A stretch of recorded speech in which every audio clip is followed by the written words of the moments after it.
السلام عليكم ورحمة الله وبركاته.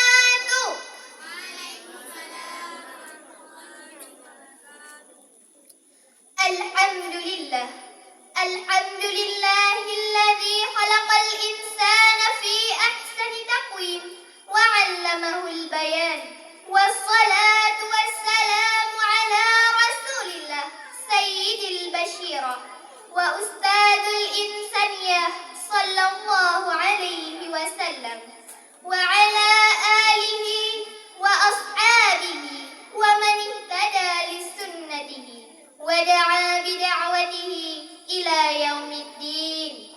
أما بعد، أولا حيا نشكر الله عز وجل الذي قد أعطانا نعاما كثيرة حتى نستطيع أن نحتفل في هذه الليلة المباركة.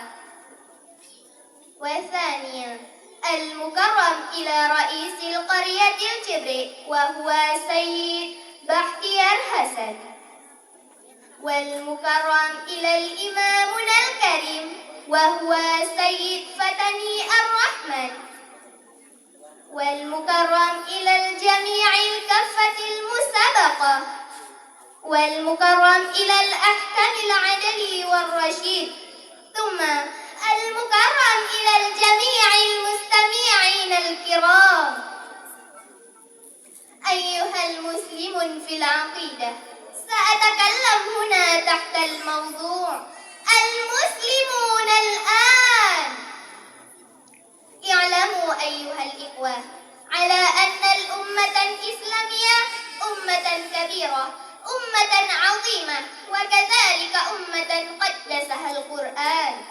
وعندنا للمسلم دين الإسلام دين الله، كما قال الله تعالى في القرآن الكريم: أعوذ بالله من الشيطان الرجيم، بسم الله الرحمن الرحيم. إن الدين عند الله الإسلام، صدق الله العظيم. وأكرمها وعلى الله بقيمتها، فجعلها أمة وسطا ترقب مسيرة الحياة وتعرض مناهج الناس على ميزانها، فتحق الحق وتبطل الباطل. وسمى الله بمنزله هذه أمة فجعلها خير أمة أخرجت للناس، ولكن لن تكن كذلك إلا إذا أدت شرط الله لهذه الخبرية، وهو القيام بالأمر بالمعروف والنهي عن المنكر. فلا بد لها من أن تنطلق إلى أداء هذه الرسالة جليلة من قاعدة إيمانها بالله العزيز الحميد، وهو يفرض عليها أن تبلغ دينها جنيفا للناس. أيها الإخوة، هداكم الله إلى صراطه المستقيم. ويبدأ الآن مائلين عن أصول دينهم وخارجين عن المنزلة التي منحهم الله إياها، فقد أصبحوا في عصر هذا لا يعرفون قدر أنفسهم، فهانت عليهم ثم على الناس وخف ميزانهم بين الأمور. إذا أنتم لم تعرف نفسكم حقا هوانا، كانت على الناس أهوانا.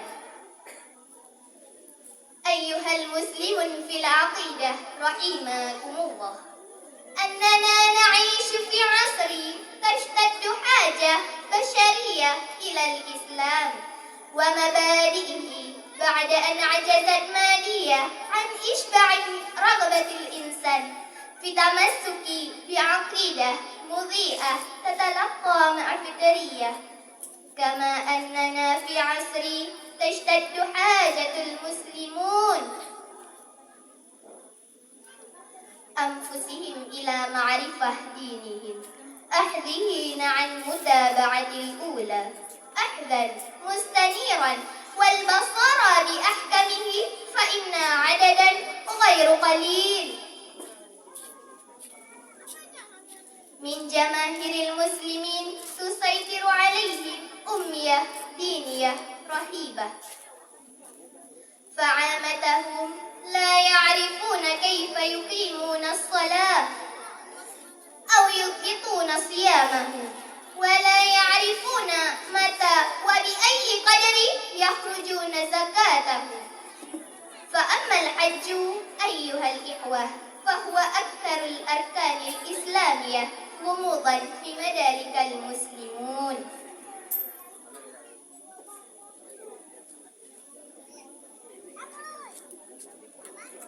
طيب، ختام في خطبتي في هذا الليل وهو: قوموا أيها المسلمون أنكم خير أمة أخرجت للناس، أن تأمرهم بالمعروف وتنهوهم عن المنكر.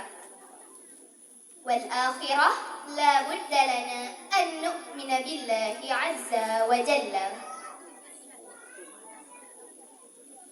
طيب، يمكن في هذا الليل أشرح لكم جميعا لكافة الوقت أصدقائي الأخوات.